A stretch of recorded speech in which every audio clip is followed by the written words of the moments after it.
It's time!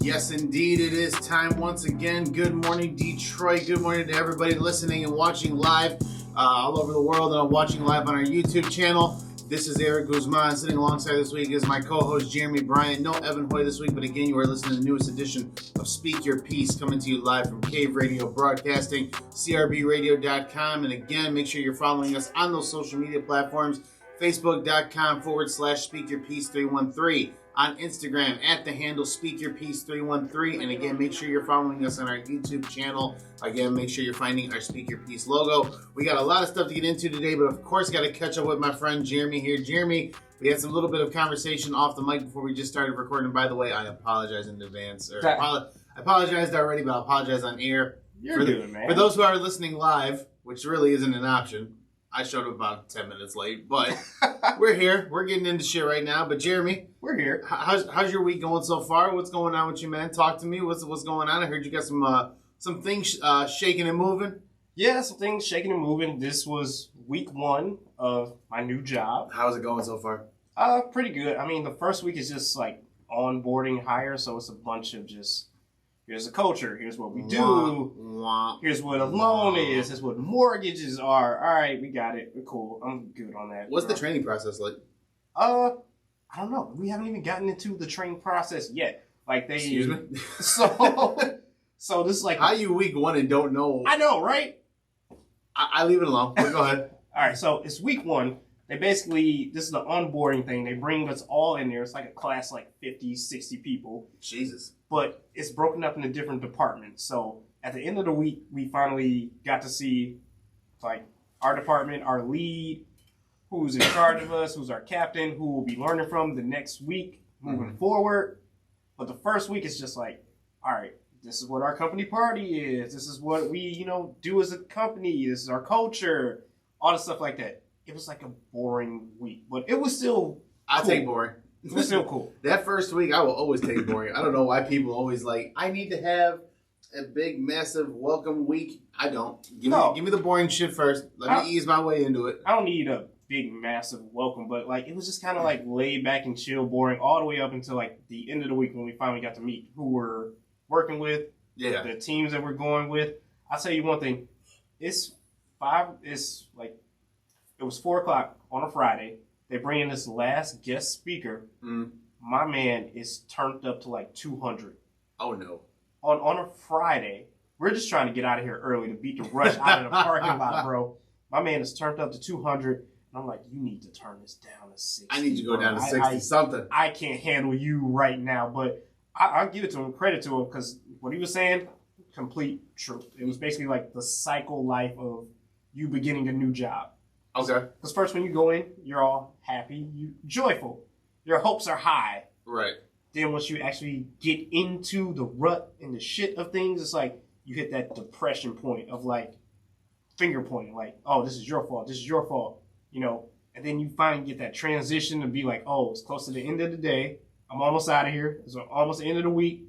And then next thing you know, you kind of roll over and be like, all right, acceptance. This is my role. If I can get through this, I can make it through anything. It's a good way of looking at it, because I think that nowadays with people, especially with our generation, as much as we don't want to admit it, we are millennials if you really want to think about it, right? Yeah, we are. We're millennials. We kind of started the trend of I'm not going to deal with this bullshit and, I'll find a way to make it better, right? But when someone breaks it down to you the way how you just did, they're right. That's pretty much what it is. Like, it's the wear and tear of an everyday job.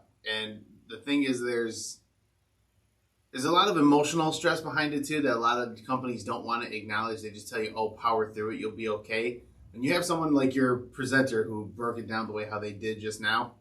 Totally makes sense. Like, absolutely. It's temporary. If you go through it, it's a temporary thing. If you really like what you do, because again, you can find the perfect job, right? You can find doing what you do, love it every single day, right?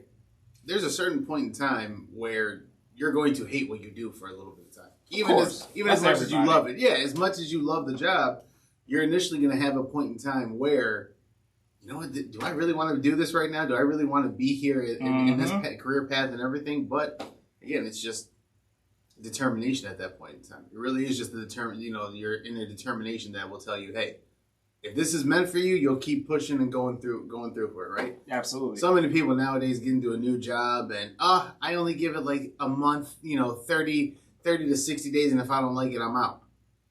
You're not even learning the business in 30 to 60 days at that point. Yeah, you just grasping Scratching the surface, basics right there. You're just scratching the surface at that point in time. But I don't know, but I'm proud of you, though. I'm proud of you, for at least, like you said, it's a new job.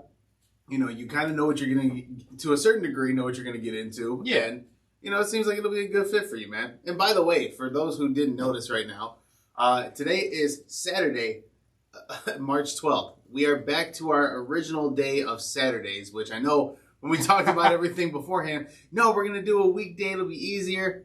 Somehow Saturdays just keep calling us back, man. I think we're Saturday people. Yeah, I think we're meant for Saturdays. We're meant for Saturdays. Like I said, we got some stuff going on too, but how have you been, man? How's your week been? I have been good, man. Quite honestly, I've told you in the past already, I'm not crazy about being back at the job that I'm at, but it's for financial purposes. Right there on the front. As much as I don't want to, I don't know if I'll get in trouble for this off YouTube. I apologize. I ain't gonna take my shirt off. Sorry, this is gonna happen. So if YouTube flags this, sorry viewers, I tried. But yeah, so I'm not crazy about being back, but there are things that happen. Things happen in specialty ways. So long story short, I had a family member who I shared information about my upcoming wedding to some family members who hadn't heard that I was getting married yet, right? Mm-hmm. One of my great uncles reached out and was like, hey, you guys are looking to go to this location. I have timeshares, this, and that, yada, yada, yada. Man, really helped us save a little bit of money. We got our place, our honeymoon location taken care of already. Oh, so didn't cost us anything. He tells us, he goes, yeah, consider it a gift. So, I mean, hey, timeshares in the places we're going, crazy expensive at the time frame we're going. So, thank you to my uncle who helped us out with that. Other than that, man, just it's that surreal feeling that the wedding's really here. Like my fiance and I were talking about it as of yesterday on Friday. We were 77 days away. Now we're 76. Like the countdown is about to be here. And I mean, there's still a lot of shit to do. So, dude, tell me about it. Like right now, my girl is the bridesmaid to so is she just standing in it, or is she supporting you? No, maid of honor. Yes. Okay, so big responsibility. Yeah. Big responsibility. She's a maid of honor in the wedding that both of us are in. So you're both standing up? Yes. Are you the best man? No. Okay. I'm not the best man, but the wedding is in April. She's a maid of honor, so a lot of responsibility that she has to do is now falling on her to kind of get this done and get this through. And today is the bridal shower, I believe. Oh, God. So she had to book a restaurant, do games, get all these prizes and stuff going. You make it think it's your own wedding. I know. I feel like it's my own wedding with all the stuff that we have in our house right now. And she, literally last minute went out shopping last night to get all this stuff for tomorrow. I'm like, how come you had a whole week? How come you didn't go out and do this on Monday, Tuesday, Wednesday, any of these days? She's like, I didn't feel like it. Procrastination. Procrastination to the last minute? I feel like the bar from Drake. Procrastination is my weakness. And I am a procrastinator to the finest. I'm like, come on, you gotta get this stuff out early. I would have had this done 2-3 weeks ago, so I don't have to worry about this. I mean, just, my fiance has taught me how to be a little bit more organized in time management of things. So it's like when I have time off, she always tells me, she goes, I never see you really take that much time off. Mm-hmm. To just sit back and do things. And, I told her, I said, it's just, we live together and, she goes through some things, with some injuries and all that. So, I try my best to make sure that the house is taken care of for her. So it's less things she has to worry about when she's off. Right. Exactly. So, at that point, she goes, you don't play your games or nothing like that. And all that. I said, because I'm always taking care of the house to try and take pressure off of you. I work, you work. You want time off, you do the best you can with what you can do. When I have time off, I try to do my part. So it's it's a good relationship. It's a partnership there. So that exactly. I owe that to her, staying on top of that. Plus, my mom and dad too, for teaching me how to be, on top of shit as well. But a lot of it with her, just because when I first moved in,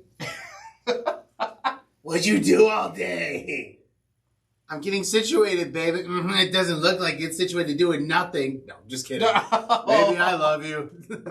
All right, well, Jeremy, we got some things to get into here, and I'm actually getting an update here right now. Nothing confirmed yet, but since we're here, we'll talk about it.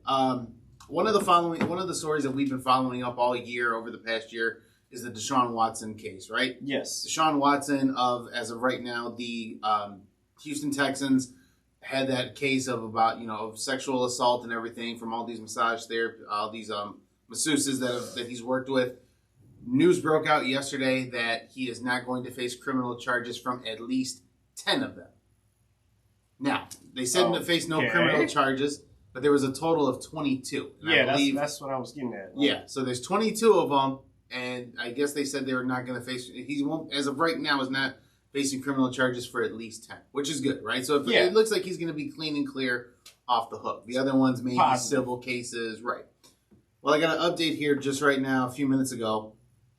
Someone's going to make an aggressive offer to get DeShaun Watson. Can you guess what the team would be by any chance? Ooh. We're going to get into the other teams that have made moves already. There's a couple I can think of. Talk to me. So I'm thinking Seattle. Mm-hmm. Ooh. Indianapolis. Mm-hmm. I'll give you one more. Miami? All of those are wrong. What? According to this report here, the Panthers to make an aggressive offer for Texans quarterback DeShaun Watson. I also seen a report earlier too. The Panthers are even looking at options. They're taking in options about Christian McCaffrey also. So here's my thing. If you're looking to bring DeShaun Watson, I don't think you can give up Christian McCaffrey. Why would you? Unless you just think, okay, because he had the hamstring injury last year? Hamstring injury last year, then the year before, I think it was a knee injury. And he's had a couple injuries back to back. So yeah, I mean, it's hurt him, but yeah, he's still a valuable running back. But that's the thing. What can you get out of him? What can you get for him? Now, if you can get something back now, with that being said, I've also seen a report from Adam Schefter as well, too, stating that the Giants are looking at offers as well also for Saquon Barkley. I feel like Saquon is more of a risk than Christian McCaffrey.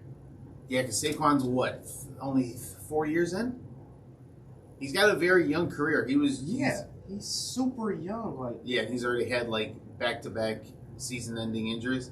I think he pushes himself a little too hard. He works a little too hard. But he's such a physical specimen, too. I know, but the Giants put so much on him to do.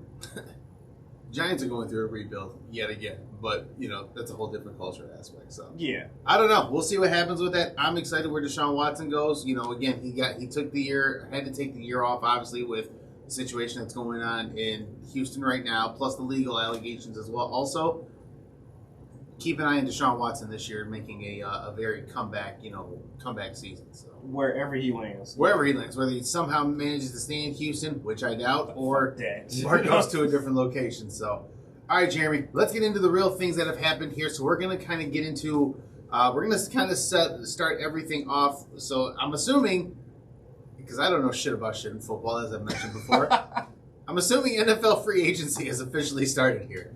And so the first domino falls in regards to that as far as the big names that have happened, right? So our boy, or your boy, Aaron, has officially decided to re-sign with the Green Bay Packers. It's on a 4-year, $200 million deal.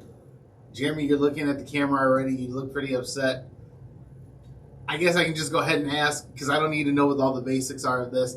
It seems like you have questions and thoughts on this. Go ahead and take it away. What's going through your mind right now? Questions and thoughts? Yeah, let's go over that. Questions and thoughts. I am mind boggled by this stupidity right here. I am, but I want to hear your perspective of it first. Aaron Rodgers, what the fuck, man? You put Green Bay and everyone else in the league through this whole hassle of this isn't where I want to be, they aren't listening to me, all this other stuff like that, saying you'll make a decision soon enough. All to sit back and stay in Green Bay? Why? Why? Is it just the money? Is it just because they threw a bag at you that you just wanted to sit here and stay for so long? You don't even know if Devontae Adams is coming back. That's for one. Defense, offense is literally questionable, receivers-wise. You had a whole league to sit here and jump around to whatever team you wanted to go, whatever team wanted to, coerce you over to. But no, you decided to sit back and stay with Green Bay. Is it just because you're comfortable? Actually, I'm reading this article here, and is it the comfortability thing? Is it just like you don't want to try something new? It's like I don't understand this. Let me read this article here real quick, because this is kind of differentiating things, right? So it's a headline starts off, and this is coming from Sporting News. It's Aaron Rodgers contract details. Packers quarterback deal to stay in Green Bay reportedly biggest in NFL history. Okay, so we talked about the money. It says here, first reported by Pat McAfee, followed closely by NFL Network team Rappaport with reported terms of the deal. Aaron Rodgers is headed back to Green Bay to presumably finish out his career, ending a year-long saga that led to retirement talk and trade rumors surrounding the quarterback. The terms of the deal are being debated in real time, however. As you scroll down, there's a tweet here that they linked to Aaron Rodgers on the same day. And it says, hey everyone, just wanted to clear some things up. Yes, I will be playing with the Packers next year. However, reports about me signing a contract are inaccurate, as are the supposed terms of the contract I quote-unquote signed. I'm very excited to be back. So then it says Aaron contract details. Again, $200 million in total. The deal at full value will pay Aaron Rodgers $50 million per season. So it is official then at this point in time. So yeah, why would you say? Okay, anyway, I think that was before, but yes, 4 years, $200 million. So it is a done deal. We don't know. Hey, I'm Natasha Cunningham. The great thing about Photoshop is that there are a million. And that's an unofficial sponsored ad of Photoshop from Natasha Cunningham. So I don't know how that started playing, but voila. All right, so I'm with you. Not that I wasn't paying attention. I was trying to figure out the discrepancies here and there. But no, I agree with you. Aaron Rodgers, you put Green Bay in this situation for a year about, hey, you guys got to start listening to me. I don't feel respected. My value doesn't feel like, I doesn't feel like I'm being valued and cherished the way how I should be compared to all these other teams. If I don't get my way, I'm going to get, I'm going to retire or possibly leave. You put Green Bay through this for a year. The speculation was that you still weren't sure if you were going to resign. But what, it took Green Bay to fall down to their knees and ass kiss to you to be like, yeah, I'll stay for another 4 more years? And like you said, Jeremy, we still don't know what Devontae Adams is going to do. Exactly.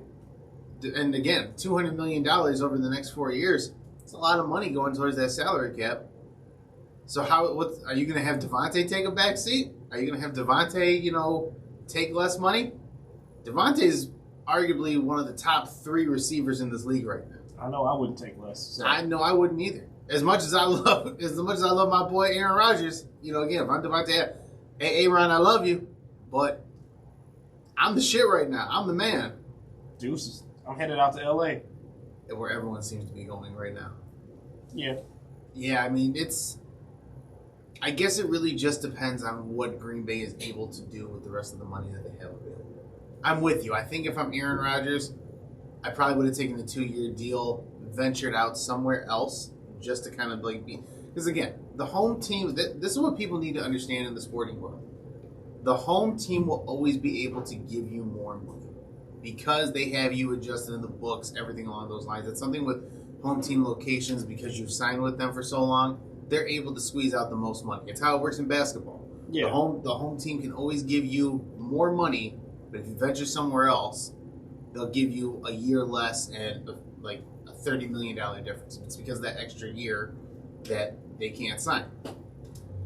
So, yes, Aaron Rodgers will get the most money, and again, I hope he feels better. His ego feels a little bit better about the contract extension, but I don't think this was the best move for Aaron Rodgers. I don't either. I think he should have ventured out. I think he just didn't want to learn anything new. New offense, new head coach, new everything, new teammates. See, that's the thing. It's not impossible either, because if you look at everybody in that situation who's had to go through it, especially over the past 10 years, look at the 2 quarterbacks who have done it recently.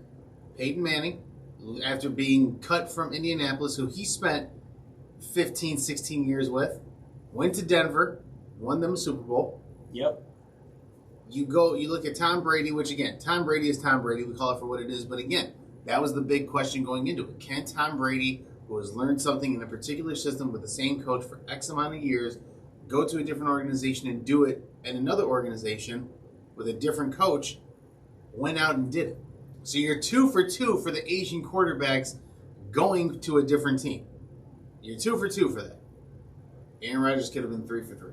Because I think Aaron Rodgers is that good to where he could have, he could have done it. He could have went to somewhere like San Francisco He could or have. Denver, something along those lines, and, turn that team around. He could have. Like I said, he could have. He just felt comfortable with Green Bay. You get Right. what I mean? That's what that is. Well, speaking of Denver, because as we talked about, Denver, it was in the hunt for Aaron Rodgers, and obviously as that went down, Denver said, you know what, we didn't get our main guy. But doesn't mean we don't have a backup plan. We don't have a contingency plan. So the Denver Broncos officially made some moves here, and they got a trade done. Ready for this one, world, in case you've been sleeping under a rock? The Denver Broncos went out and talked to Seattle Seahawks and made a trade for Russell Wilson. And they gave up a lot. So let's take a look here at what they're giving up. The Broncos are receiving Russell Wilson and a 4th-round draft pick, which I don't know for what year. 23. Was it this year? So next year. Yeah. So next year, 2023, 4th-round pick. The Seahawks are going to get quarterback Drew Lock, defensive lineman Shelby Harris, tight end Noah Fant, 2 first-round picks, 2 second-round picks, and a 5th-round pick. Jeremy, Russell Wilson, obviously who we've heard has toyed with the idea of leaving Seattle for at least the past 2 years now, officially is now out of Seattle in the AFC, where the competition is Derek Carr, Justin Herbert, and Patrick Mahomes. What do you think about Russell Wilson now going into the Denver Broncos? It's a new scenery, which you wanted. It's still cold. It is still cold, but not rainy. why. But not rainy. It is still cold. It's a decent move for him. I'll say that. There's been rumors, with the whole year or two of him wanting to leave and go somewhere else. Rumors that teammates saying that he kind of checked out last season. I believe it. Because I think, initially with the year before him, when there was all the discrepancy of what was going on with, Pete Carroll and Russell Wilson, they kind of had the discrepancy and, the whole talk of, oh, no, I don't want to go in, these are the teams I would consider a trade to, and that kind of took over. I can see how he checked out. I can see that. I can see that. And again, that was the worst year they had played since Russell got there. That's the first year ever they played that bad. Oh yeah. I can see how that ends up being like, hey, we gotta move on. I can see that, but it's gonna take time. I'll say that. Oh, this is not a this year move. I think it gets them into at least playoff contention this year. Yes. I don't think it's a championship move for this year. I believe that as well, just because offensively, you can't sit here and tell me that their 4 wide receivers are better than DK Metcalf and Tyler Lockett. I don't care what you say. Jerry Jeudy, Cortland Sutton, KJ Hamler, they're not better than DK and Tyler. I don't believe that as well. Offensively, he's going to have to scramble a little bit because they allow, 40 sacks? 6 less than Seattle did the season before on offense. So, yeah, you're going to have to run for your life a little bit out there in Denver. But he's known for being a little bit of a runner. Yeah, that's fine. Not a whole lot. Yeah. But as long as he has the legs for it, all right, go ahead and do it. Defensively, they're still top-notch, top 3. See, I keep telling you guys. And I called this, too, that Denver was going to make a move somewhere along those lines. Yeah. I told you Denver's always in the hunt. And they got into the hunt very, very quickly. I think they knew they needed a next caliber quarterback. And again, they wanted Aaron Rodgers because they brought the offensive coordinator from Green Bay over. All right, this is our little plug and play. All right, it didn't work. All right, let's go get somebody else then. They were going for a quarterback somehow this year. It sucks for Seattle, though, because, I agree. I know you got all this draft capital, but at the same time, Noah Fant and Drew Lock, are we really, Is that really going to help? And I believe the next day they cut Bobby Wagner. Yeah, they did. They did cut Bobby Wagner. It's like, what the hell are you doing? This is a complete rebuild. I wouldn't be surprised if Pete Carroll lasted another year or two and was like, I'm done. I say about 2 years. I'd say 2 years? about 2 years, yeah. Because, Pete Carroll is older in age, and don't get me wrong, like, what Pete Carroll has done both in college football and in the National Football League has been, obviously Pete Carroll has a little bit of scandal in college football. We know that, right? Of course, yeah. But what he did in Seattle, creating that Legion of Boom defense structure, getting Russell Wilson, who a guy at that point in time, same thing kind of like, with, with Tua Tagovailoa and DeShaun Watson, shorter quarterback, turned him into a top quarterback for at least a 5-year span, got them to the Super Bowl team, the Super Bowl game twice. Yeah. Can't be mad at that, man. Pete Carroll goes, and again, other than last year, has kept Seattle in at least some type of playoff contention. Whether they've made it there or not, they've always been at least on the bubble to get in. This is the first year that they didn't get into the playoff structure in the Pete Carroll, Russell Wilson era. So, all right, moving along here with football as well, too. Another quarterback got traded here as well. So, again, we're looking at this as well. Again, like I said, I'm assuming free agency has started. The offseason has started here.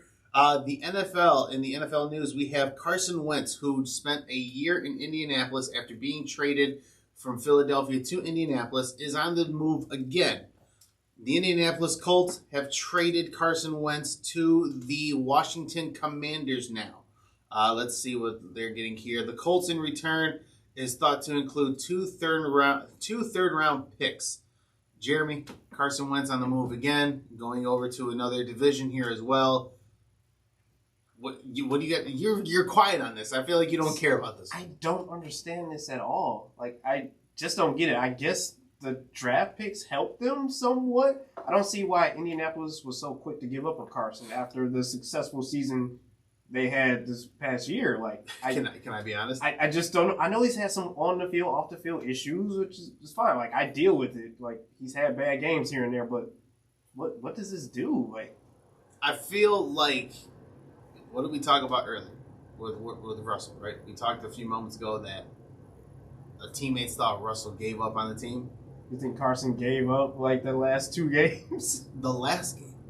Because remember, Indianapolis was up. I know, I'm sorry, they were getting smoked that last game. And I think it was by Jacksonville, who at that point in time was the worst team in the league. Yep.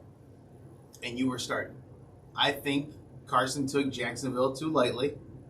And Indianapolis, and again, this is all just my perennial thinking here, looking at it at just the surface level. If I'm a GM, fam, it's our last game of the season to get us in, and you choke to the worst team in the league, yeah, I'd be pretty pissed too. I'd be looking at Carson Wentz also. Well, they also had a couple other quarterbacks in mind too that they were trying to go after, of course. Indianapolis? Yeah. Who? Well, not Indianapolis, but the Washington Commanders. Oh, who were they looking at going after? So they wanted DeShaun, but they didn't know his case details.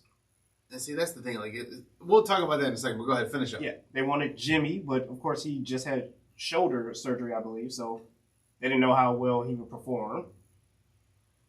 And Mitchell Trubisky somehow his name keeps popping up everywhere, but I don't see what's so special about him. I don't either. I really don't. So I guess worst case scenario, give us Carson for a couple third round picks that we can just throw away. Hell, fuck it. We'll take it. Yeah, a couple second round picks. We'll take it.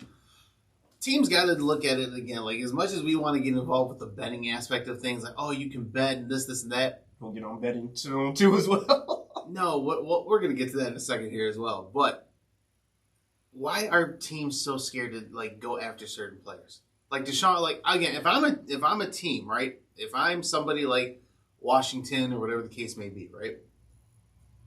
I'm gunning for a young guy like DeShaun Watson, a guy who can be a next generational talent. Yeah. Yes, I understand he's got the legal issues, right? The pending legal issues. He hasn't been officially convicted of anything yet, as of right now. But it's all pending, right?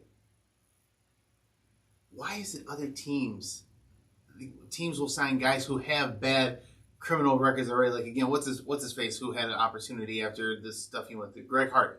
Oh, Greg Hardy. He got picked up after that.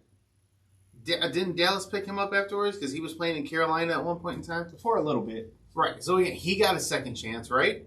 Yeah. Because he may be a piece of shit out there, but here on the field, we know he comes to perform. If you know DeShaun Watson is that guy, why are you not taking the chance to try and get I'm going for it. I'm sorry. Legal now again, if the criminal charges are facing multiple years in prison, then yes, you also have a different scenario to look at. Yeah. But there was never any conversation of potential prison talks. It was just, hey, he can face he can face some charges. They never said what the charges would lead up to. Jimmy Garoppolo, come on, every player has surgery. If Aaron Rodgers had shoulder surgery, are you going to say, I'm going to hold off on Aaron Rodgers for a minute? No, you're going to go for it. What he can do. Yeah. You're going to go for it. So that's why when you tell me oh yeah, Washington was interested in these two somewhat big name quarterbacks, but they had reasons why they didn't. It makes no sense to me. It doesn't make sense to me either. Go for the younger quarterback. Give me Tua. Give me DeShaun. Hell, I'll even look at Jordan Love right now because he's just wasting away his career. Just sitting on the bench as a backup to Aaron Rodgers once again. Jesus. All right, one more trade that happened here, and I just found the article for this one here. So, you talk about going to L.A. Well, L.A. is making a move, and no, it's not the L.A. Rams. Damn. It is the L.A. Chargers. They're going to give Justin Herbert some help on the defensive side of the ball, as the Chicago Bears are set to trade Khalil Mack to the L.A. Chargers. The Chicago Bears are finalizing a trade that will send six-time Pro Defensive Bowler Khalil Mack to the Los Angeles Chargers. The Chargers are expected to send a 2022 second-round draft pick and a 2023 sixth-rounder to the Bears in return for Khalil Mack. Jeremy, your thoughts on Khalil Mack now getting traded? I feel bad for some of these guys, but your thoughts on Khalil Mack getting traded from Chicago to the Chargers? This is all positive for Khalil right now. He gets to join up with Joey Bosa on that defensive end. He's out of this Chicago situation that is just, we don't know where we're going, up or down, or I don't know, is this a rebuild? Are we trying to win? Are we trying to lose? Like, what is happening right now? He's been bounced around from Raiders on. I'm happy for Khalil Mack. That's only been the Bears. He only got bounced around from the Raiders to the Bears. Raiders, Bears, but it's like... He spent a good portion of his career with the Bears. But I feel like it's... Because what did they trade for him? Wasn't it a lower draft pick, I believe? No, I think it was a couple of, initially for the Raiders? Yeah. I forget exactly. It's been quite some time. But I swear I feel like it's lower draft picks. So that's why I feel bad. I feel bad that some of these guys are only getting traded for picks, yeah. And they're, again, second round, third round picks, which I mean, in the NFL, when you have 7 rounds, I get it. But these were top guys to us when we first seen the draft. Right, so exactly. Why are you getting just traded and handed off for just less? And especially because, again, you read the description is what we read. A 6-time Pro Bowler and on the defensive end. Look, I know he's had his injuries, but the man is a beast He's a when beast. he is fully healthy. Yeah. So Chicago, why wouldn't you just wait till the trade deadline to see what you could get more for him? Listen, we talked about this. We talked about this before. A healthy Khalil Mack versus a healthy Aaron Donald. Mm-hmm. You can go either way. You can go head to head with those two. They can go all day. That's Right. what I'm saying. Can you imagine, though, if you did that if Khalil Mack was, on the offensive line and Aaron Donald? Oh, I would love to see that. Ooh. I would love to see those motherfuckers just go at it. So now this hurts Russell even more. So now he's got to deal with AD, Khalil Mack, Joey Bosa, Everybody. Come on. And don't forget again on for the Chiefs' defensive end of the ball now. Oh yeah. We still got the Honey Badger out there. Just Russ is in trouble. Russ is going to be facing. Make sure them throws are accurate. That's all I can say. Welcome to the AFC, my friend. Welcome to the AFC. It ain't gonna be easy. All right, so let's keep moving along here with more NFL news. As we talked about betting here, Jeremy, you got to explain this one to the people. I don't understand this one at all. So our boy from the Atlanta Falcons, Calvin Ridley. I'm saying this. No, I'm going to say this right now. This is your boy because you do all. Because I do all the betting. All right. So Gotta talk to your man. My boy from the Atlanta Falcons, Calvin Ridley, suspended for all of the 2022 season for betting on not only the Atlanta Falcons but other teams in the league during the season while he was out. So my man placed 4, 5, 16 parlays on a betting app. The total cost of these bets were around like $4,000 to hopefully somewhat hit $1,444 or $144,000. I should say. Let me correct myself on that. The man was supposed to make $11 million this season, which he gets none of. None of. Now here's my issue with this. So, he bet on NFL games. Okay. But he was not playing in any of these NFL games he was betting on. So, is this technically bad? Yes. Yes, this is all bad. Break it down for me. Because you're jeopardizing the integrity of the game as a player. Like, granted, yes, you are not playing, right? You're not playing. It's not like what it was in baseball. What's his name? Pete Rose, who was like coaching and playing in the game and betting on all these games, right? It's not to that degree. Yeah. But you are still an active player. You are still a member on the active roster. So you are already making money for not playing. Now you're going to try and make additional money while you're not playing? Yes, this is all bad. Like, I agree with you. Yes, like, because if fans can do it, why can't me as a regular person do, why can't Calvin Ridley, the individual, the human being, go out and place bets, right? Yeah. But again, he can place bets on other sports. You can place bets on basketball. He did. Right, you can place bets on, baseball, whatever the case may be. You can do that. Just not in your own sport. Because then at that point in time, let's say he was playing. I think this is a bigger story if he is an active player playing and betting at the same point in time. This would be a bigger story that way. But again, you are contractually obligated to your organization. You cannot jeopardize the integrity of the game. And while even though I get what you're saying, he's injured, he's not playing, he doesn't have a difference on the game, you're still getting money by being injured. Like, you have a salary. You're still making a salary. So if I give my buddy $500, then do it under your buddy's fucking name and not your own name. That's the thing. Old boy did it with his own social. That's what I was getting at. Like, why don't you pass it to your boy and like, here, bet on these games for me. You don't know me, so that's the whole thing. Like, if I tell you, yo, I want you to put 5,000 on Atlanta, whatever the case may be, to lose, right? I'll give you the $5,000, so you're not taking a hit. Yeah. But if you win, I got to get my money back, and I got to get what I win. Don't do it under your own fucking name. Be smart about this, Calvin. That's the whole thing. See, this is when I told you guys when this started happening. That was the first question I asked. I said, "How does this affect the players?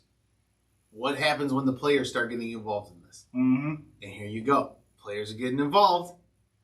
Somebody got caught slipping. So all I can say is that you tried to win $144,000 only to lose $11 million.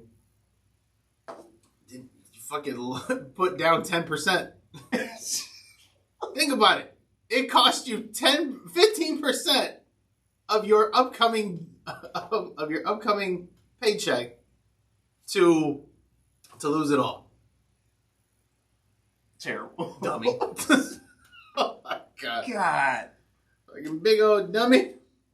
All right, Jeremy. What do we got next here, man? I don't know. What you got the list? What's going on? Let's see. I'm looking to see what we got going on here. There's not really much in NBA. The only big NBA thing was the first matchup of the Nets and the Brooklyn Nets and the 76ers since the trade. That game went by so well. It was so great. I didn't even watch it. I'll be honest, I didn't even watch it. Harden was terrible. I know. I saw the Harden highlights. 3 for 17. So first off, Brooklyn wins the game 129-100. That's the other part. James Harden, who, again, I'm going to go take this Philadelphia team. I'm going to be the thing that Joel Embiid needs to win, and this, and that, right? This is an early playoff game, no matter how you look at it. This is a playoff preview, and the way how both of these teams stand right now. Yeah. This could potentially be a playoff series in the first round. James Harden looked like complete dog shit. 3 of 17 from the field. 11 points. 11 points. Joel Embiid did all the work. Joel Embiid was the single-handed reason they were only down 30. Because if Joel Embiid's not there and James Harden's performing like that, it's a blowout. It's a bigger blowout than what it already was. Dude, fans started leaving in the third. They scored 19 points in the third quarter. How does that happen? You want to know what? Just how? How? It irritates me. How does this happen? 19 points? Because. Oh, y'all running suicides after the game. I don't care. Because. I'll tell you why. It's the same thing I said. Same thing everyone else has been saying. James Harden's iso ball style of play will not win. You know what James Harden is like? What's that? James Harden's style of play is like? James Harden's style is when you have the guy who knows he's good. He knows he's really, really good. Better than probably anybody's ever seen in the neighborhood on your local basketball court, right? And all he wants to do when he knows he has a bad matchup, I'm going to take this one all day. I ain't going to pass to nobody. And the guy looks great individually, right? Even the guy you're the guy guarding in. Damn, man, that motherfucker cooked me. Like, you know, he got some skills. Yeah. But then when you have to tell that person, okay, playing a cohesive unit now, can't do it. James Harden is a great individual basketball player. Like, that's the guy who I would be terrified to play on the black court, on the blacktop. Yeah. Street ball, I'm not playing with James Harden. That guy's a fucking street ball legend in my perspective. But on the court, I'll take my bets against James Harden because that style is not going to win you anything. He only passes when, and in this game, he didn't even pass. He knew he was going to get double teamed and everyone was going to collapse around him. He's still trying to rely on getting these old calls of like, oh, my arm got caught. I'm going to flail my arm in the air. They're not giving you those calls no more, James. Not going to cut it. Stop. Change your style. Change the way how you play the game. You have to. Like, you got all this credit when you went to Houston about being a great big point guard. You were a 6'7" 2 guard who decided, no, I'm going to initiate the plays here and run the point. You got credit for that. That's why motherfuckers wanted you on their team. It was because you could pass the ball and light it up. But now you're not even passing the ball anymore. You want to do it your way. You want to steal the show from everybody. This Philadelphia experiment is only going to last 2 years, in my honest opinion. Oh, wow. You're giving it 2? 2. And what I'll say is a total of 2.5. You figure this is half right now. Yeah. And then you have 2 years, the 2 full seasons after this. Because Joel Embiid is not going to play that shit. Joel Embiid knows this is my team. I'm the franchise of this team here. I'm the man. And especially knowing the track record that James Harden has, nah. No.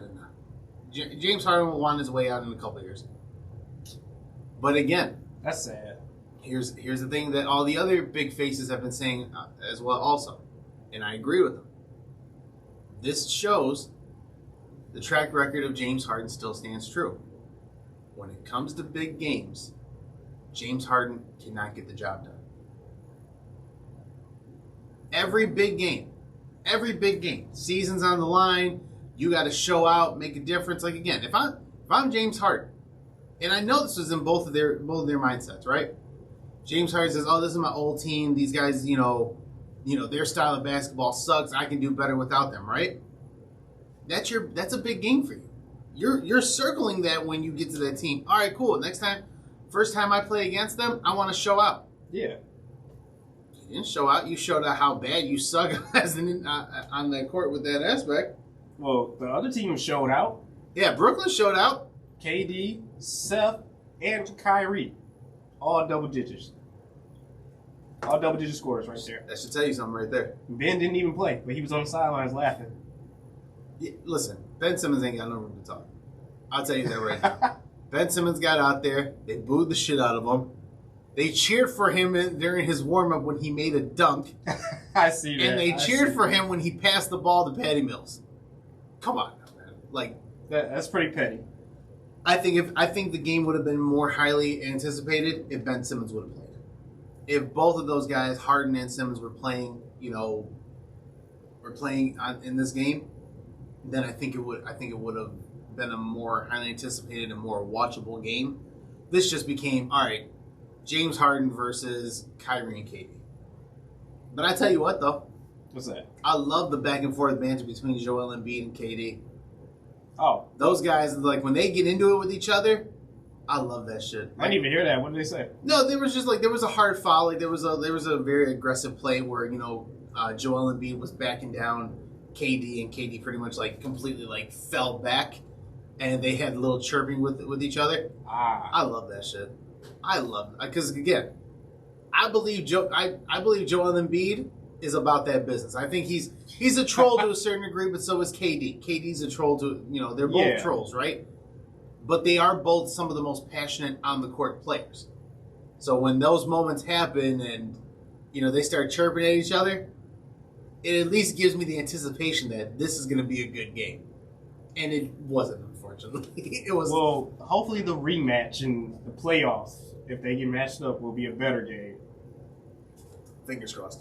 We'll see what happens with that. Because I want to see that, definitely, for sure. If that is a playoff matchup, I'm down for it. I want to watch that one, hands down. All right, we're going to stick here. We're going to go with some other NBA news, but not the regular NBA. We're going to do the WNBA. We're going to start off with thoughts and prayers right now to Brittney Griner, who Brittney Griner is stuck in a Russian prison right now. Jeremy, you kind of want to elaborate on this one here a little bit too? Dude, I don't know what's going on. This should be bigger news, but once again, we just found out about it this week. We found out right around the time the Russian-Ukraine thing kind of started. That's when we found out about it? Yeah. Because I literally found out about it this week or into last week, but she's been in Russia for over 3 weeks now because of trying to sneak in some cannabis oil, hash oil. Allegedly. So let me see if I can allegedly sneak in this hash oil to Russia, and I guess they are strict drug rules over there right now. So, all right, so this is coming from CBS Sports, and the headline reads, Brittney Griner situation explained. So I'm going to read this off of my phone here. So, Brittney Griner, a 7-time WNBA All-Star and 2-time WNBA Defensive Player of the Year, remains in Russian custody after being detained last month. This was written 10 hours ago, so last night. All right, last month at the Russian International Airport. I'm not going to pronounce that name because I don't want to butcher it. The Russian Federal Customs Service claims to have found vape cartridges containing the marijuana concentrate hashish oil in Griner's luggage. The 31-year-old Griner is under criminal investigation for a quote-unquote large-scale transportation of drugs in an offense that can carry a sentence up to 10 years behind bars in Russia, according to the New York Times. The Phoenix Mercury and the WNBA both have issued their support. So I'm going to read on, go through here. Video of Griner attempting to pass through the airport screening emerged from Russian customs on March 5th, but the service didn't identify the former Baylor star by name. The Russian news agency TASS then confirmed it was Griner, and Russian state TV released an undated photo of her at the police station later that day. The 2-time Olympic gold medalist was reportedly detained on February 17th, meaning she spent 3 weeks in Russian detention.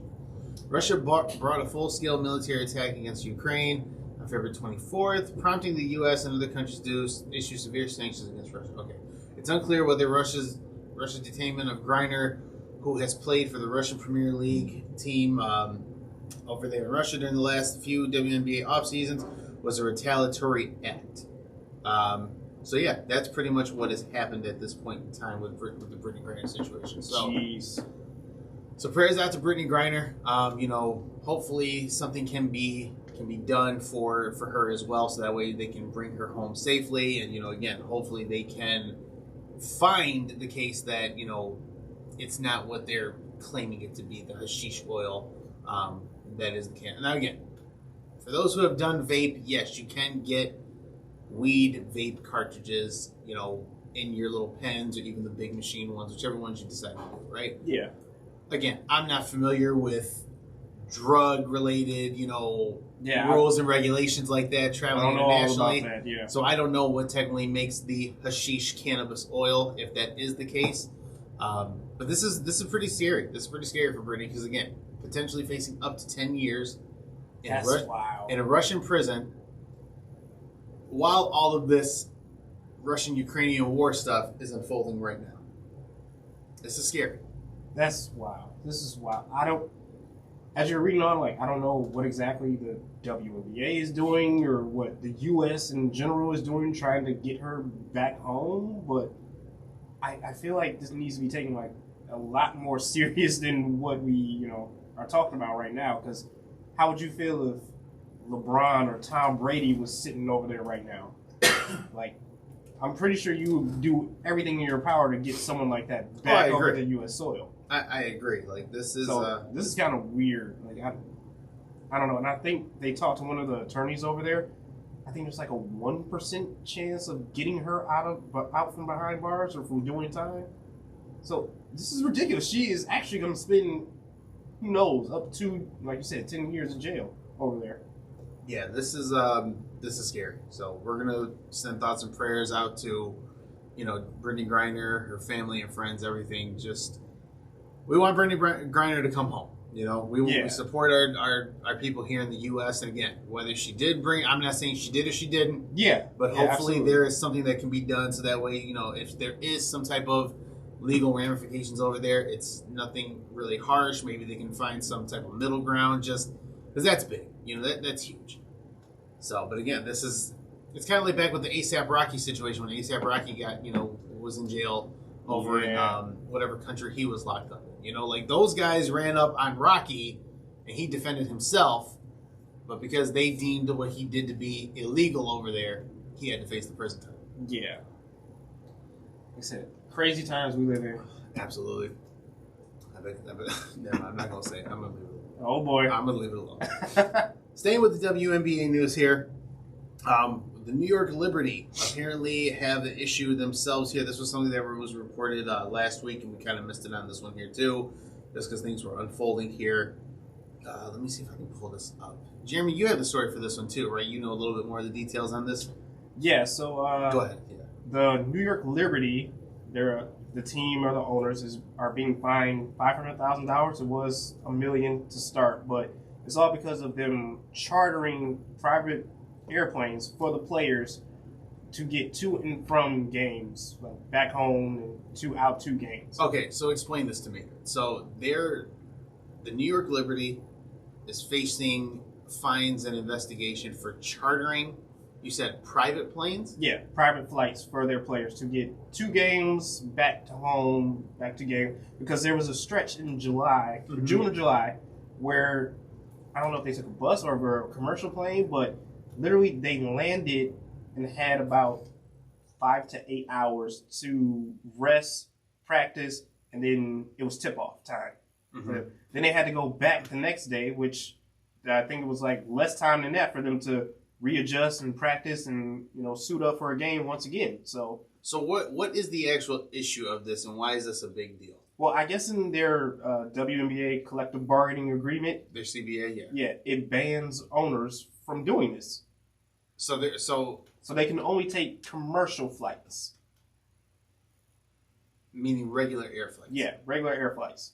They can only take regular air flights. Regular air flights or buses, but they call it a way of balancing and making it a competitive game between the two teams.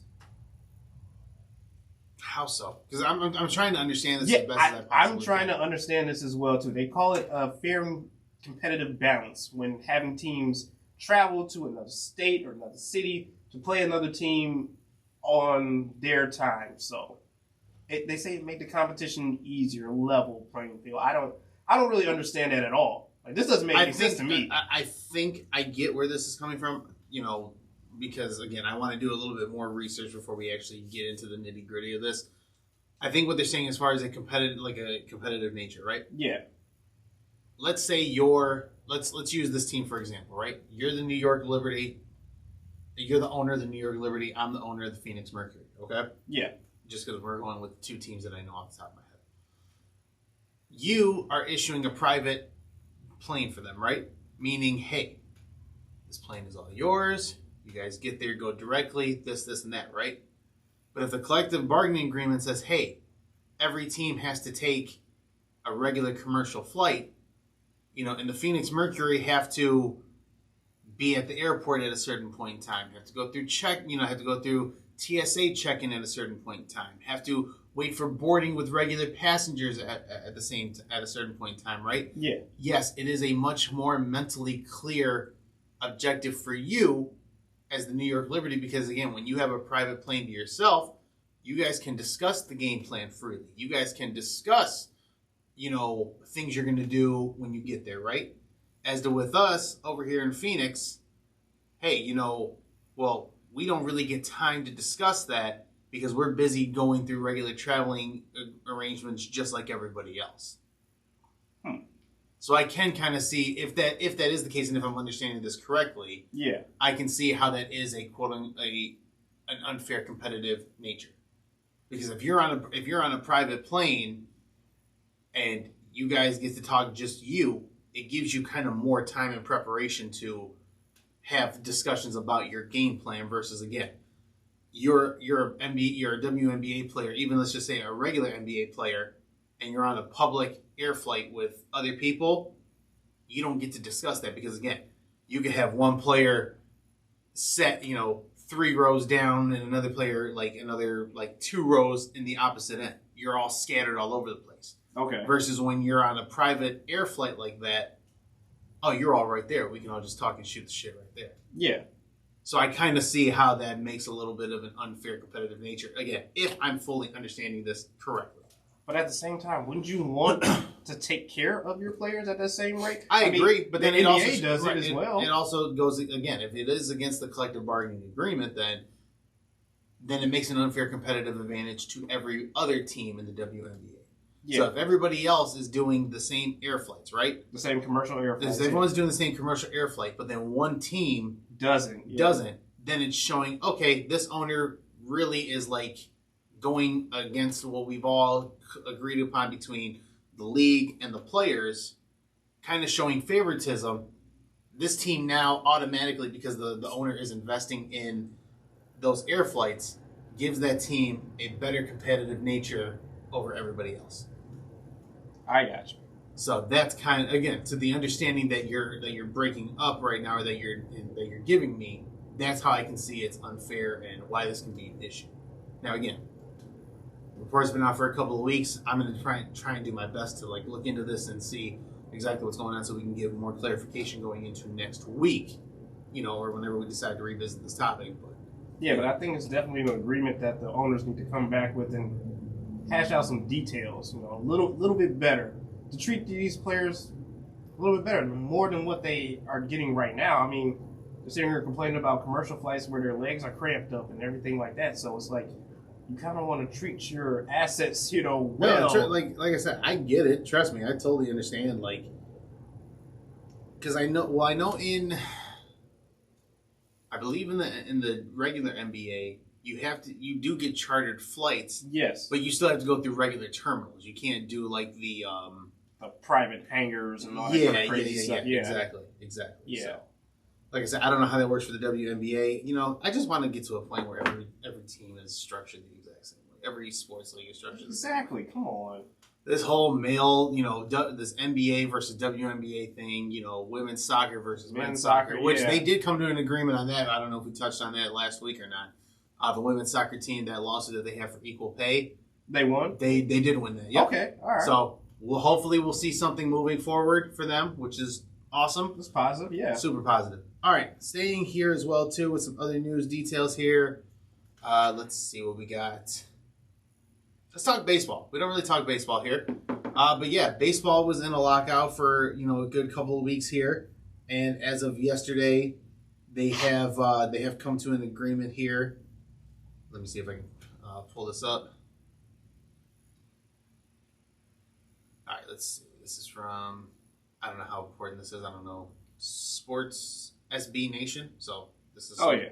All right, let's take a look here. Some important info about the MLB's new CBA. At long last, baseball has returned. The owners and the players have agreed to a new collective bargaining agreement. The lockout has been lifted, thus allowing free agents to sign again. Everyone's headed to everyone's headed to spring training now. So some new silly rules are disappearing. I'm not sure who wrote this article here. Brady Clofer. So we're gonna go through. I'm gonna read this off of the way how he wrote it. I have yet to meet a single baseball fan who liked MLB's short-lived experiment with expediting extra innings by giving teams a free runner on second base starting in the 10th inning. Quote, side note, what is the record for the most X words in a single sentence? But all right, anyways. Some silly new rules are just beginning. We've known for a long time that the universal designated hitter is coming, and well, here it is. I despise this, but I also recognize that there is no one in particular to get mad at. The owners wanted it, and it means more offense and offensive sales.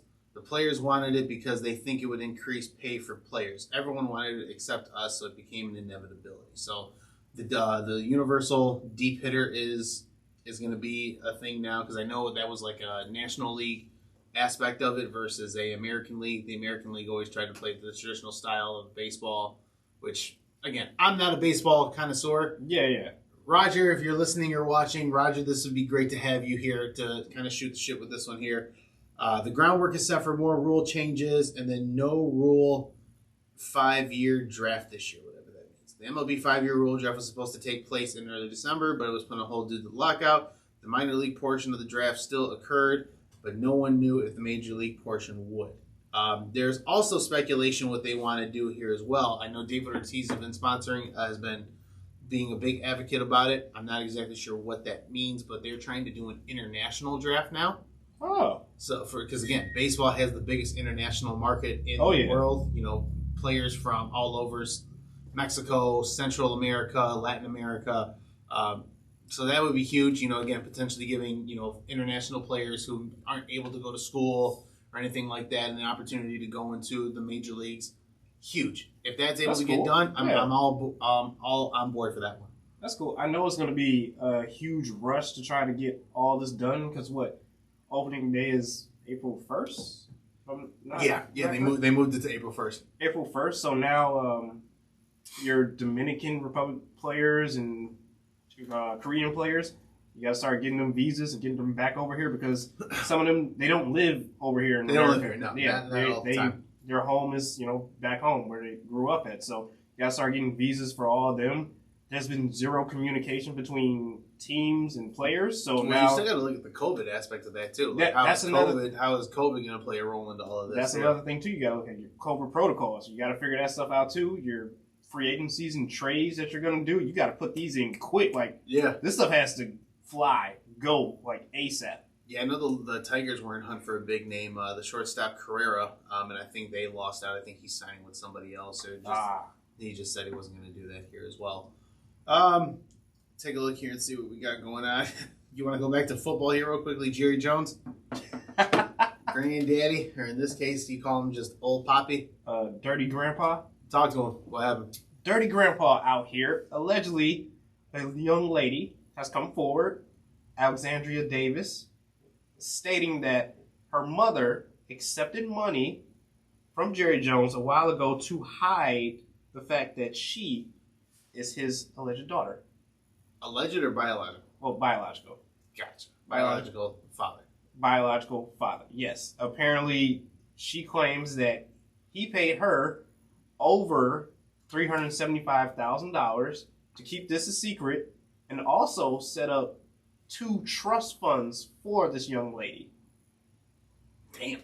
Back in 95, 96-ish, because I guess he was a airplane, hustler back then, Ric Flair type. Jesus God. Yeah, so Jerry Jones, of course, is denying this, but there are the 2 trust funds set up with his name it's on over it. now. With It's his over. name on it. So It's over. Yeah, you busted. I don't know what is happening. Jerry. Pull out! Pull out, Jerry, pull out!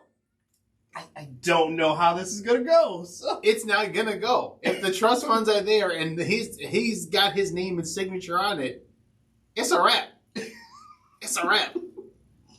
It's over. The only thing you gotta do now is fucking get Maury there on the show to fucking do the DNA test and have Jerry Jones fucking be told he is the father. But Jerry already has 4 kids already. Well, now it's 5.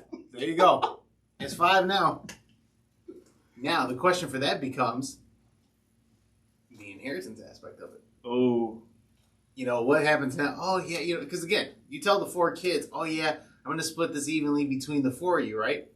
Well, now, again, if you're telling me the trust fund is there, I'm already pre-assuming that the case is done. But again, anything could fucking happen. But let's just say this goes in the direction we believe it goes, and Jerry Jones is now there's a 5th quote-unquote illegitimate child now. That person's entitled to some money too. That person gonna be entitled to some money when Jerry is no longer here in this world.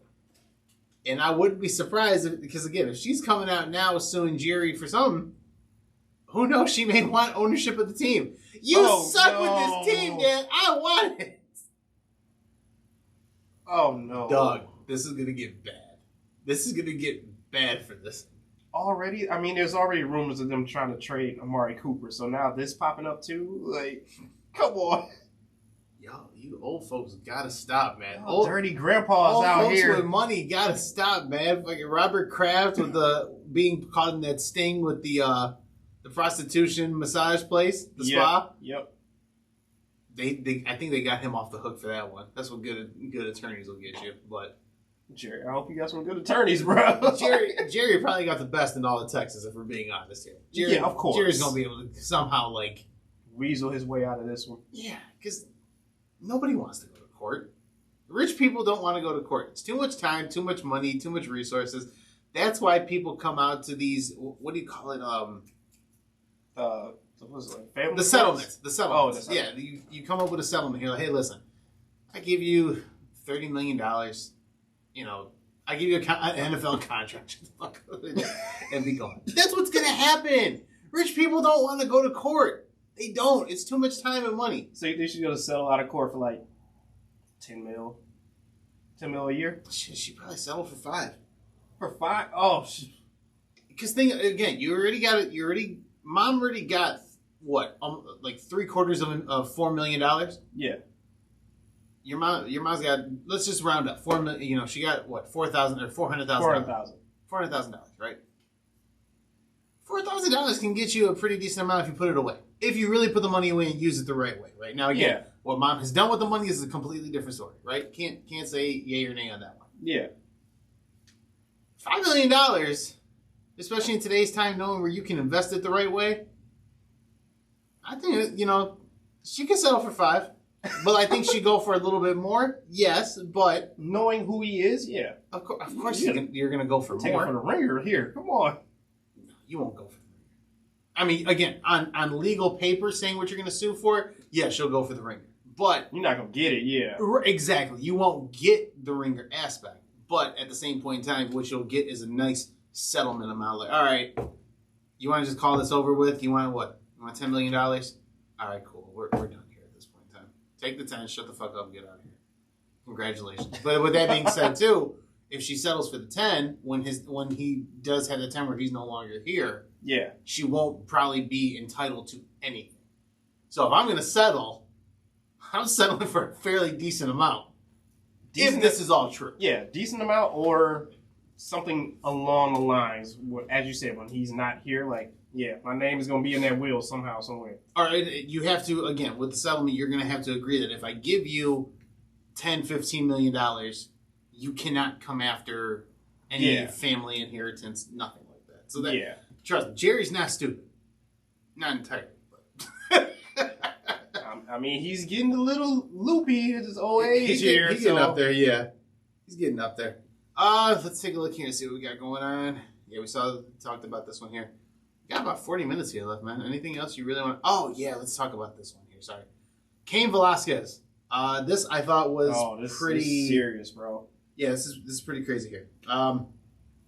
Cain Velasquez, former UFC, quick little WWE wrestler here as well also, is facing some serious charges here. Let me see if I can pull this up because I want to make sure I read the documents of this correctly. Yeah, I don't know the exact charges. I just know the situation around. I think I sent this to you guys, yeah. So former UFC fighter Cain Velasquez was formally charged with attempted premeditated murder and multiple gun assault charges on Wednesday, March 2nd. This is some pretty graphic stuff here, so I do want to make sure we read this here before, give you that little disclaimer before we get into this as well. And this is coming from the Instagram and post from ESPN and the collaboration of ESPN MMA. Velasquez, who is 39, is accused of targeting a gentleman. I won't read the man's name just because, again, it has no reference to us. And at that point in time, that person lives out of the state here as well. Is charged for targeting an individual who is charged with allegedly molesting one of Velasquez's young relatives. Velasquez faces 10 counts that could carry more than 20 years of jail time if he is convicted per a court document.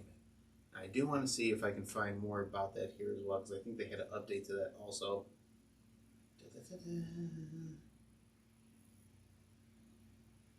Sorry, I'm watching through this and I see from the UFC event where the guy was in that little chokehold and he's just giving him a thumbs up, like, I'm good. Yep, I seen that. But yeah, I mean, as of right now, let's see. I know there was another update on that one. I just can't find it at this particular moment in time. But yeah, man, with that being said, again, these are serious charges and allegations here that are going on right now. Jeremy, your thoughts on this Cain Velasquez situation here? Yeah, as we said, this is real serious. There's been 2 GoFundMe pages that have been taken down already for trying to raise money for Cain Velasquez case. And I'm going to be honest with you. I mean, you might not agree with me on this one, but if this happened to one of my family members, the family member in question, I don't know if we want to put this out here, but it was his 4-year-old son. Oh. Yes. That I did not know. Yes. It was his 4-year-old son that was molested by this person several times, and they told him to keep it hush-hush. I'm not going to lie. I'm going to feel a type of way. I'm going to be a little bit upset. I'm going to be really angry. And what I do from that point is my business. I guarantee you I will be on the side curb admitting crazy. I was crazy at that time. Hey. See, I didn't know it was his child. Yes, I was under the impression it was like a cousin or something like that. Mm-hmm. No. Like a niece or nephew, something along those lines. But no, when it's your kids like that, I'm gonna protect my own. You have to. That's all I'm saying. Yeah, you have to at that point in time. Now that if that is officially true, do you know where you got that from? I can't pull it up on my phone right now, but yeah, I got it on there. Yeah. Well, do you know the website? Don't know the website exactly. Okay, just because. But it is a very credible source. I do that, but yeah, I had it on my phone. Yeah. So with that being said, if that truly is the case where it is his 4-year-old son, then that puts it into a totally different perspective. Like, I totally am on board with defending family, no matter what the case may be, right?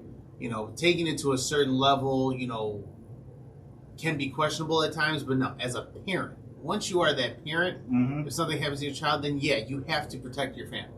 Now, again, I understand you can't go killing anybody. Yeah.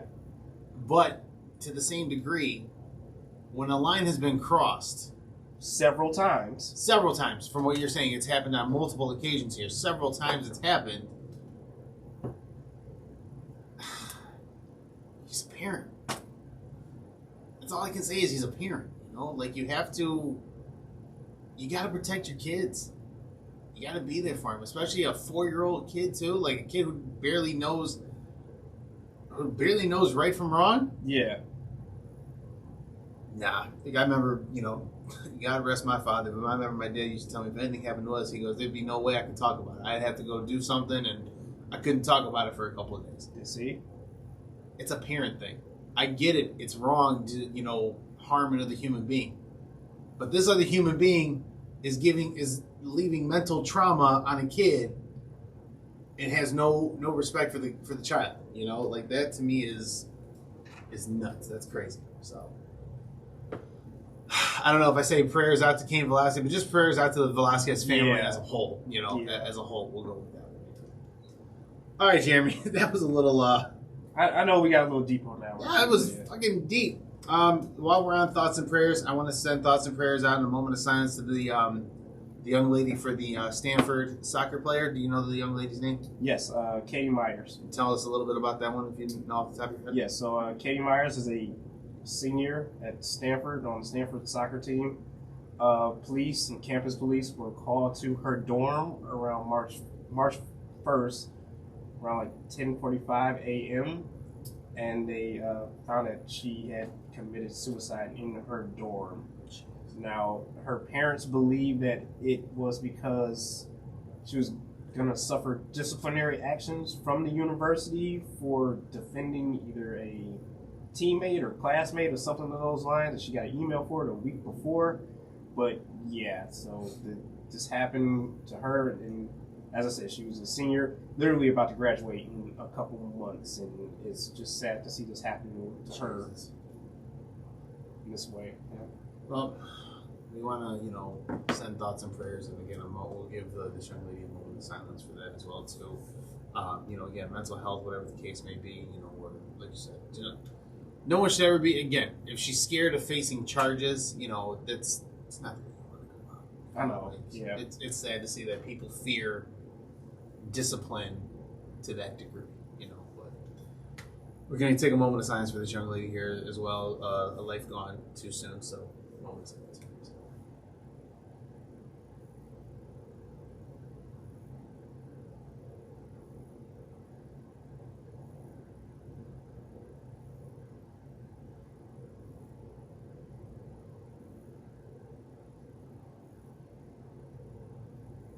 Thank you. All right, all the somber things are out of the way now. But Jeremy, is there anything else we need to get at here? I know you got a couple topics here.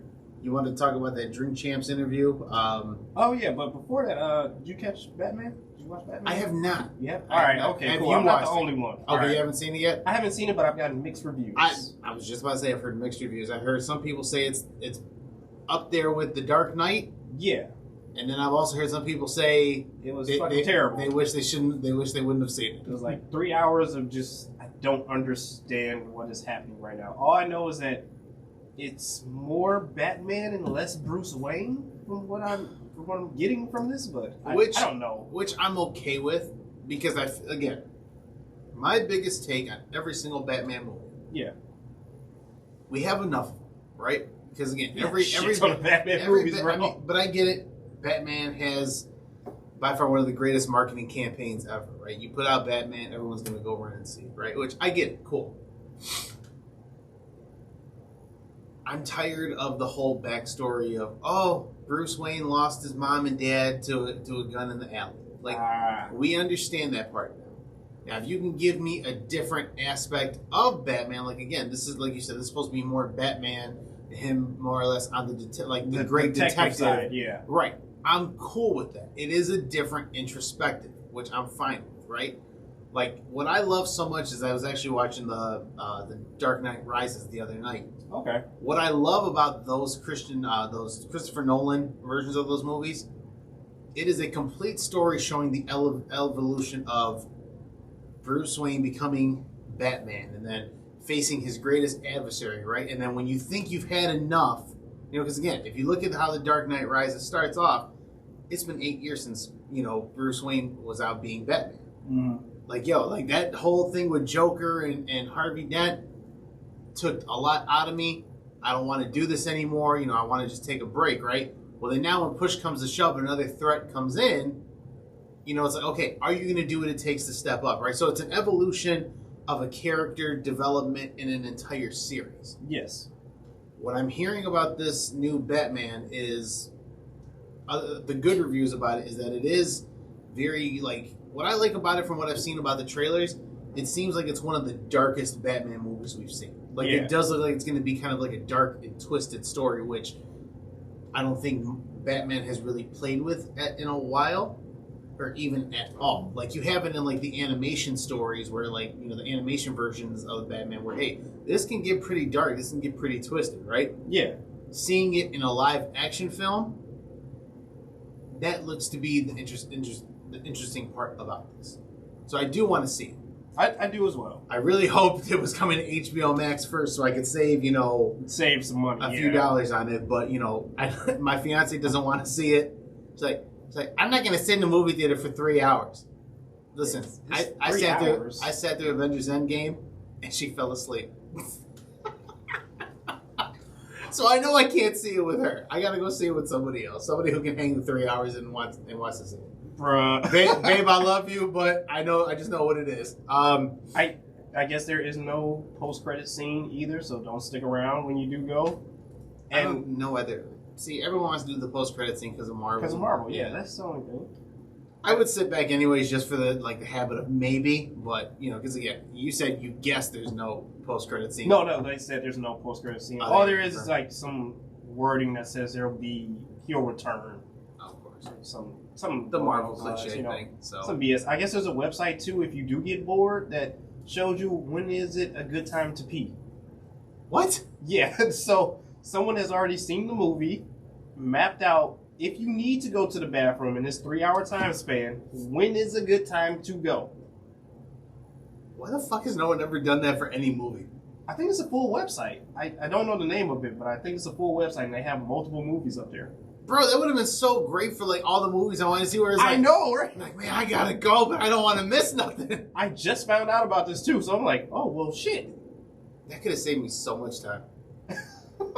So much stress of like holding in a pee for like the longest amount of time. Like, oh my god, man, I gotta go. But you know, like it's one. I know I've walked out in a couple of movies because of bathroom usage. I walked out. Deadpool 2 was one of them. Deadpool 2, I walked out. How long was Deadpool 2? That was only like a two-ish hour movie. I didn't go to the bathroom beforehand. I chugged the whole thing like pop. So I was like, well, yeah. Like, oh man, I gotta go. But it's like, and I knew the movie was getting to the end, so I was like, oh shit, like I don't want to go. But it's like, you know, at some point in time, it's like, yo, I got it. It's either the stall or my pants at this point in time. So it's the stall or my pants at one point in time, and stall sounds a lot easier because I don't have to clean it up. Is this cup empty? Don't look back. No. You ever done that before? What? You ever go in the cup? Yeah. Pause. Not that I really need to know about your personal life, but I mean, road trips. Hell yeah. We don't have a place to stop. Yeah. The next rest stop isn't until like 30, 40 miles. Fuck yeah. Pull over on the freeway, act like the car's broken down. You know how quick a cop will pull up on you. That's my luck too. Just whoop. Sir, what are you doing over there? Nothing. Because man, I'm telling you, you think in those moments when you gotta go, you think it's gonna be quick because it's right there. No, but it'd be the longest ones. You'd be there like, damn man, come on, like turn off already. You sitting there and that cop car go past, get that turn around. Oh, nope, I'm good. Done. Nah, I would tell somebody, yo, y'all gotta go for it. Cause man, like, well, wait, have you ever done that? No. You always told them to pull over? Yeah, I have to, man. Like, because the thing is, like, when you go on a road trip, you're with somebody you know. Yeah. I don't feel comfortable with. I don't feel comfortable doing that with people that I know. Like, I don't care how close we are, family or not. Like, yo, my privacy is my privacy here. You know, like, get the fuck out of here. Back up. Get the fuck away from me. Especially when you, like, again, because I know for the longest time I'm taking road trips in like a regular car. Nothing with van or like... nothing with like a shit ton of space. Oh god. So it's like at that point in time, it's like, you don't apologize in advance. You may get a little bit on you. You may get a little backsplash here. Oh my god. No, because again, like when you gotta go, that shit flies, man. Like that should be coming with so much impact and tenacity. I can't believe we're spending a segment here on the urine track here, but so Kanye or the game talking about Eminem. Well, actually, speaking of Kanye, you want to talk about that Kim K thing that she did? What'd she do? So I guess her and her family were doing a photo shoot for Variety, and she made the comment about women in the industry. You can touch this one. I'm not going there. So, I mean, I'll go there after you, but yeah, you already. So she made the comment that she has the perfect advice for women, for business women and women in the industry right now to get off your fucking ass and do some work. She said that in saying that she finds it so hard that women don't want to do hard work these days. And yes, they make it look so easy on TV, but best believe they've worked their asses off behind the scenes to show off that they can just chill in front of cameras. That's what we get to see in front of her. And the internet world is not taking it well, and I'm not taking it well either, especially a day after International Women's Day. You say some shit like this, you foul. Future baby mama, you foul. you foul for this one. I'm sorry. I will play both sides of this. I will play devil's advocate to the aspect here, right? Let's look at the aspect of it. Yes, Kim Kardashian has a shit ton of money, right? She has a bunch of money, has been made famous off of her TV show, and what really got her on the map, obviously, with being other than being best friends with Paris Hilton at the point in time. Ray J thing. Clapping cheeks with Ray J, right? But like she's been financially stable, right? Again, Dad was the lawyer, was part of the attorney team for O.J. Simpson, and Johnny Cochran on that team. I get it. They've already probably had a bunch of money as it was, right? Yeah. Now again, that's the first half of it, right? But then you kind of look at what Ye has said as well. Kim has been going to school for law and everything like that. So she has gone out and, made strides to be a better individual. Again, from what's being documented, what's been reported. Again, I don't know the Kardashians personally, whatever the case may be. I'm not saying it's true, it's not true. I'm just going off of what's been stated and documented, right? So if she has gone to school for legal stuff, right?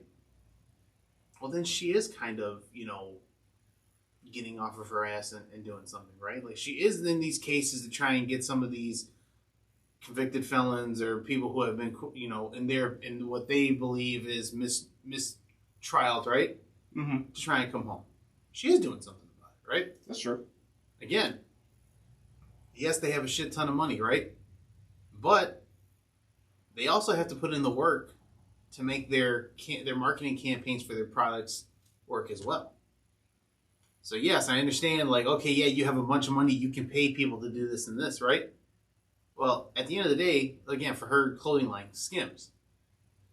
Skims is her product. If Skims don't go well, or if she feels there's something wrong or the sales aren't doing what they're supposed to do, she's going to get involved. So, yes, the aspect of, at face value, everyone needs to get off their ass and just do something. Yes, I agree. It's not the right tactic. Yeah. But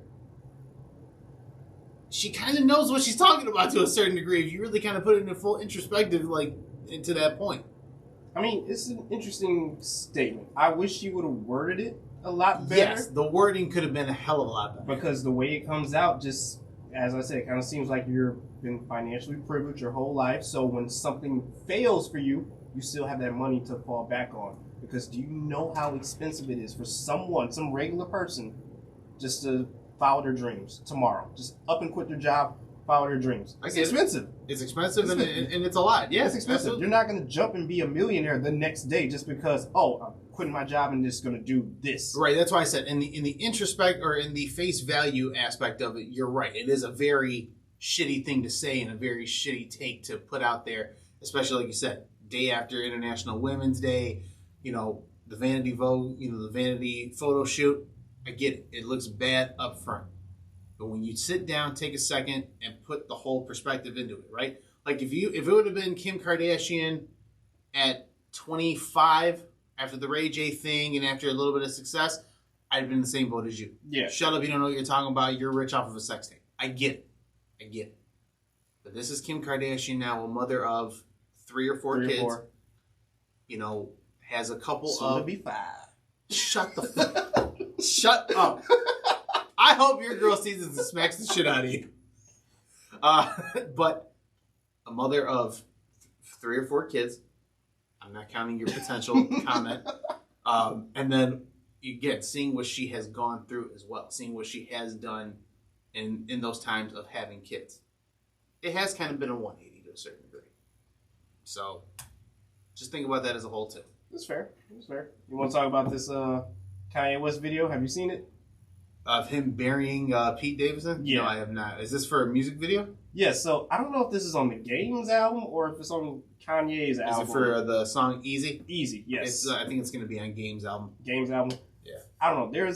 There's 2 videos, apparently. So there's a claymation of him basically kidnapping Pete Davidson, burying him with his head above the sands and him pouring water on him, so I guess roses bloom out of his head. Then there's another one where he's literally beating up Pete Davidson for some reason, an animated one, so I don't know, but have you heard the song first? I've heard Easy. I've only heard it once, but I've heard it, yeah. And you like it? It's okay. It's okay.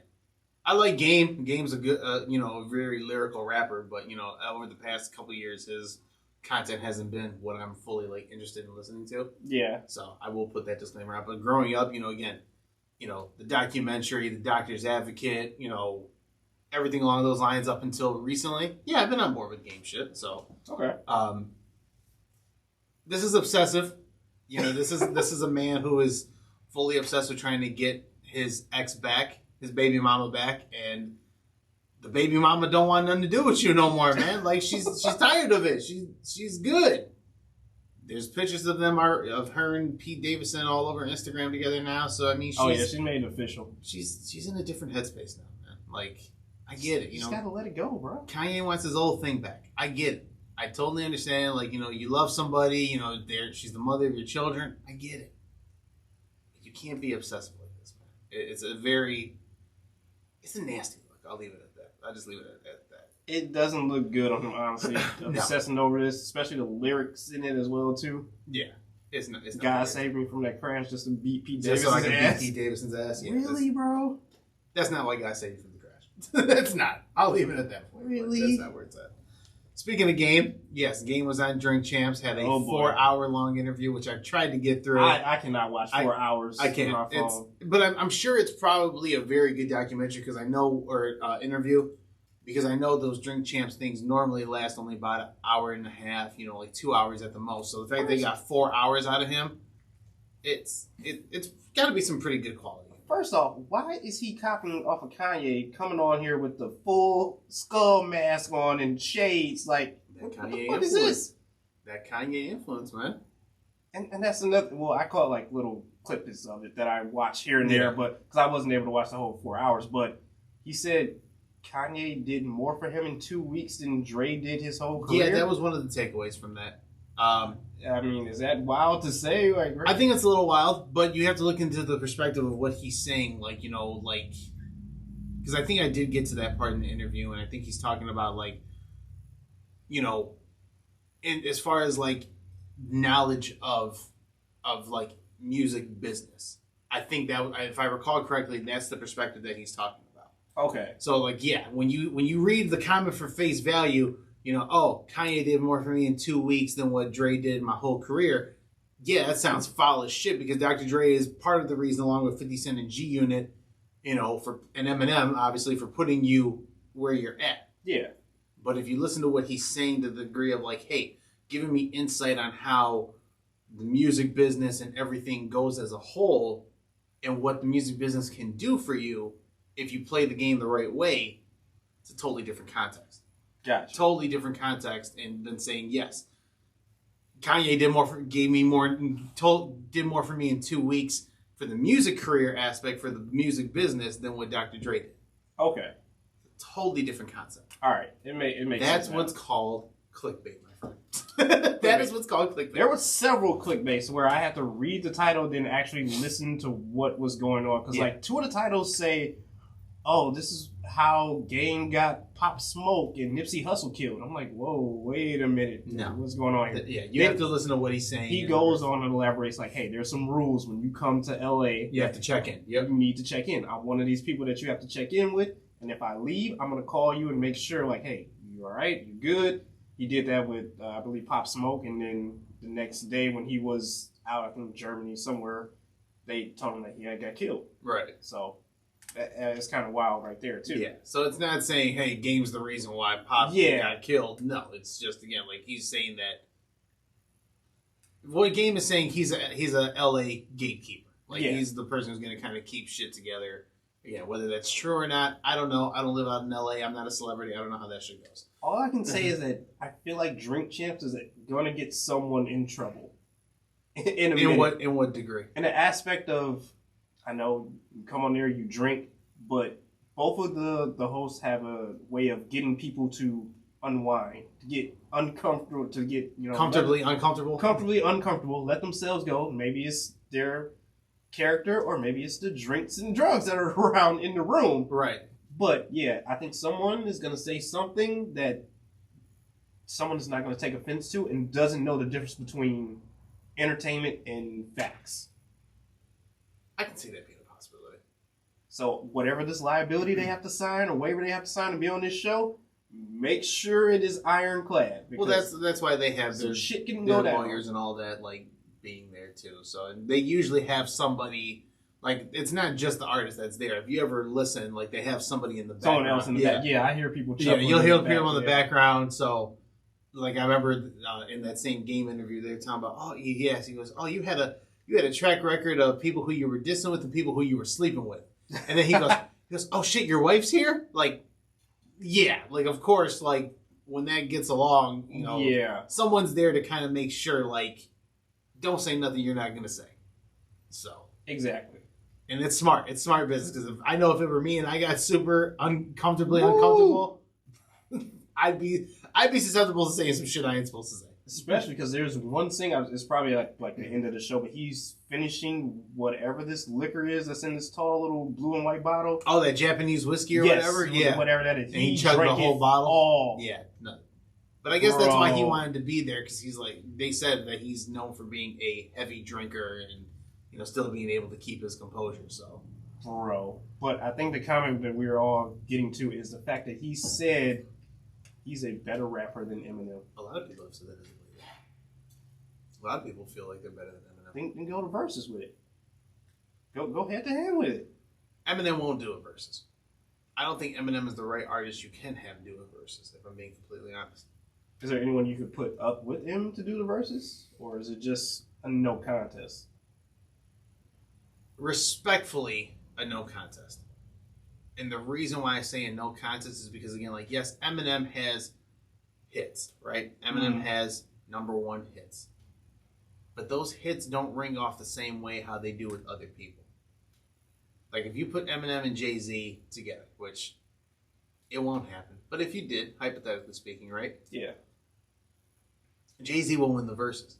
Because every hit that Jay-Z plays is kind of like what Kanye says about his music is a time capsule of an era. Jay-Z, no matter when you hear a song, it makes you go to a certain point, right?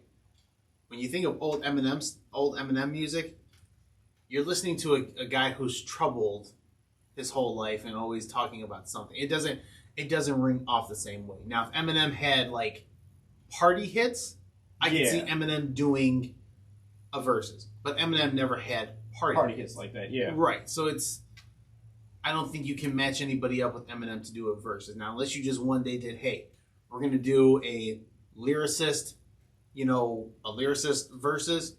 We're going to have Eminem go up against one of the other best lyricists that's just based on, like, the type of music that you played. That's one thing. Versus has evolved from just playing, my songs versus your songs to, hey, which verses, which event, what artists are going to bring in people to watch it and have a good time and kick the stream numbers up. Mm-hmm. Yeah. This has become popular now. Yeah, it's mainstream now. It's a mainstream. Way too popular now. Yeah. I would like it if there would be, you just do an 8 Mile battle. Hell, the Game versus M, 8 Mile battle. like an actual rap battle, that's different. Now, if you did that, yeah. Right. But a lot of people as of lately have said that they're better than Eminem. And I'm not saying Eminem should not get credit for what he's done, but especially if you're comparing Eminem nowadays to some of these new guys. Mm-hmm. Eminem now, and again, I know I've said this, and I love Eminem, Detroit rapper, everything. I get it, right? But Eminem nowadays just likes to put random words together. Likes to just have like words that rhyme, syllabalism, if you call it. At least that's what I've noticed, the syllabalism behind this, right? Mm-hmm. Sometimes when I listen to an Eminem song, I don't feel like he's saying anything. He's saying words, but there's really no meaning behind context behind it. Yeah. Right. A lot of these rappers, again, like Game, when they put music out, they're still trying to say something. They're still trying to put a message behind what they're saying.